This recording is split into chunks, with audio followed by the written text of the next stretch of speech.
Hola, soy Katherine Maza y soy fundadora de Salón Estudio 520 y soy una mujer de negocios. Hola Katherine, ¿cómo estás? Bienvenida a Mujeres de Negocios. Gracias por la invitación. No, gracias a ti. Sé que tu experiencia va a ayudar mucho a nuevas emprendedoras que quizás están empezando este camino que tú ya lo has recorrido y tu experiencia va a ayudar muchísimas a ellos. Cuéntanos, ¿cómo empezó todo el tema de los negocios en tu vida? ¿Cómo llegaste a ello? Bueno, yo trabajo desde los 16 años de manera formal. Siempre me ha gustado el tema comercial, siempre me he desenvuelto en esa área. Mi último trabajo y el más querido fue el del BCP. Fui ejecutiva de ventas empresariales por 10 años. Y luego de ahí, en el 2014, me tomé un año sabático y quise reinsertarme al tema laboral, al tema corporativo, pero ya fue un poco difícil porque cumplir horarios establecidos, tenía 2 hijos y decidí empezar a hacer cosas que siempre había querido hacer, ¿no? Y que quizás en su momento no había tomado el riesgo. Genial. Y allí en tu trabajo en el banco, me imagino has estado ayudando a empresas con productos o en la parte financiera, asumo por ahí. Cuéntanos un poquito cómo fue, quizás ese conocimiento tuyo te ha ayudado bastante en tu negocio, pero sabemos que una cosa es verlo desde afuera y otra cosa es verlo dentro, ¿no? Entonces, ¿cómo fue cuando llegaste a poner tus primeros negocios, ese antes y después de trabajar de dependiente viendo negocios desde afuera a ya estar dentro de un negocio? Mira, en mi experiencia, vender intangibles te da un talento y unos dones que a veces uno ni siquiera los conoce, ¿no? Vender un intangible a otra persona es difícil, entonces con los años de experiencia despiertas esa vena comercial que a veces uno tiene guardada y empiezas de alguna u otra manera a interpretar cómo se manejan los demás seres humanos, incluso hasta psicológico. Y eso me ayudó un montón, básicamente, a empoderarme por ese lado, ¿no? Con la seguridad y con tomar riesgos. El BCP pues, es una gran empresa, ¿no? Es una empresa que siempre está tomando riesgos. Y eso me contagió a poder tomar el riesgo de empezar con un negocio. Y ahí quiero retomar ello de asumir este riesgo, ¿no? Has estado muchos años en una gran empresa, donde de alguna forma estabilidad económica, tu sueldo a fin de mes estaba asegurado, estabas cómodamente probablemente en ese trabajo.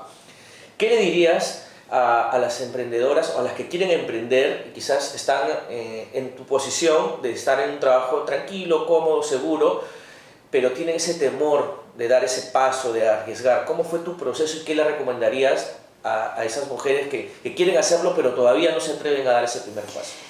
Mira, el miedo siempre va a estar. El miedo siempre va a estar. Lo que nunca debemos permitir como seres humanos, no solo como emprendedores, es que nos paralice.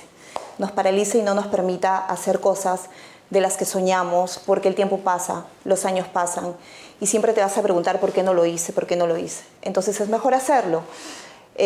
Nos vamos a equivocar en el camino, pero esas equivocaciones nos van a llenar de mucho aprendizaje, de mucha experiencia. Cuando tú te caes y ya conoces el camino, es más fácil levantarse. No desistir, tener mucha disciplina y constancia y sobre todo valorar mucho el recurso humano que llega a ti. Como emprendedora, como empresaria, valorar el recurso humano es súper importante.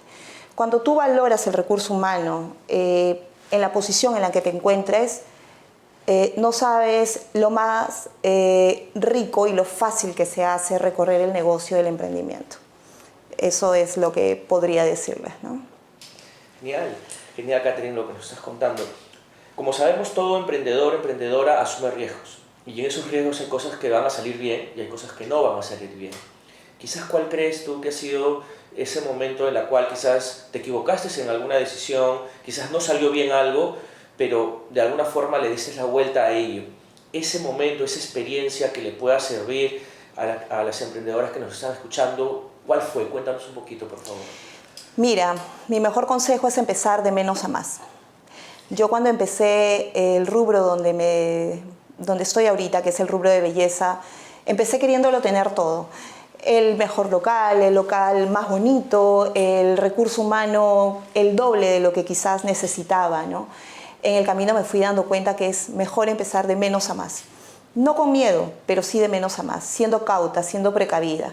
Si necesitas en tu cabeza 6 personas, apuesta por 3 primero. Y camina lento, anda viendo cómo va caminando. Como dice un dicho que es un poco con lo que yo comulgo es, muévete de acuerdo a las olas del mar. Genial, genial, Catherine, interesante. En el proceso de emprendedor uno tiene que aprender muchas cosas, ¿no? De alguna forma tú en tu trabajo en el banco veías un aspecto en específico, pero cuando uno emprende tiene que ver temas de marketing, temas de operaciones, temas financieros, hasta temas legales, ¿no? Y a veces cuando uno emprende no tiene todo ese conocimiento, hay que aprenderlo. ¿Cómo fue tu proceso para poder, es imposible saber de todo, pero al menos tenemos que saber lo básico de cada cosa, ¿no? ¿Cómo lo manejaste tú al inicio? Ser emprendedor te vuelve a ser todista. Como tú bien dices, ¿no? Tienes que saber un poquito de todo. Yo me apoyé mucho en la tecnología, ¿no? Cosas que no conocía, me apoyaba en principio en buscar información dentro de la tecnología, pero siempre tienes una persona conocida que te puede ayudar con algunos tips o con alguna información que te pueda servir. Pero finalmente cuando ya vas evolucionando sí tienes que contratar especialistas que te ayuden, ¿no? Pero en principio te vuelves todista, quieres hacer todo, eres tú nada más, no sé, pues si quieres incluso trabajar material, contenido en las redes, también te tienes que grabar tú y muchas veces no tenemos esa experiencia ni ese expertise, ¿no? Y nada, o sea, la tecnología está ahí, a mí me gusta mucho, soy muy tecnológica, me apoyo mucho en la tecnología, pero también me apoyo mucho en amigos, en conocidos, siempre hay alguien por ahí que te va a dar la mano para poder ayudarte con algunas cosas. Genial, sí, concuerdo contigo que el tema tecnológico hoy en día es de suma importancia y ayuda muchísimo a nosotros los emprendedores, empresarios a ser más eficientes en nuestro negocio, ¿no? Gracias por la sugerencia y a las emprendedoras. Catherine, ya para ir terminando este podcast bastante breve en realidad, quería hacerte una pregunta un poco más personal y quiero que vuelvas a esos primeros días, semanas de tu primer emprendimiento luego que renunciaste a tu trabajo de dependiente. ¿Qué le dirías a la Catherine de esos días? Mira, me has hecho remontarme a ese tiempo. Que estoy orgullosa de ella. Estoy muy orgullosa de dónde estoy, de todo lo que he conseguido. Creo que cada uno necesita tener un reconocimiento personal. No esperemos el reconocimiento de los demás, porque los demás jamás van a saber lo que tú viviste. Tus amanecidas, tus despertadas a las 3 de la mañana, queriendo anotar todas las ideas que se te vienen, o lo preocupada porque ella llega a tocar a pagar el alquiler o el personal. Solo tú lo sabes, solo tú conoces ese miedo, esa angustia que sentiste. Entonces siempre siéntete orgullosa de los pequeños, medianos o grandes pasos que des en la vida. O sea, siéntete orgullosa y el reconocimiento tiene que venir por uno mismo. Primero reconoce tú lo que has hecho para que los demás puedan ver eso en ti. Muy bonito lo que has comentado, Catherine. Bueno, el tiempo es bastante corto, pero muchísimas gracias. Algo que yo reconozco mucho en los emprendedores y me considero uno de ellos también, es que ayudamos desinteresadamente y el dar tu tiempo un sábado, ¿no? Con todas las cosas que tenemos que hacer en casa, en los negocios, creo que es bastante loable, ¿no? Gracias por dar tu tiempo y estoy seguro que quien te va a escuchar va a quedar algo de lo que nos has dicho y espero que en otro momento también podamos ampliar un poco más de tu experiencia. Sí, gracias a ustedes. En realidad es muy bonito poder transmitir. Yo estoy aquí para poder ayudar. Siempre es bueno escuchar a otras personas. Y nada, o sea, yo feliz de que puedan de alguna u otra manera escuchar mis palabras y que pueda de alguna u otra manera también llegar a esas personas para que se animen, ¿no? Genial, Catherine. Muchas gracias. A ti.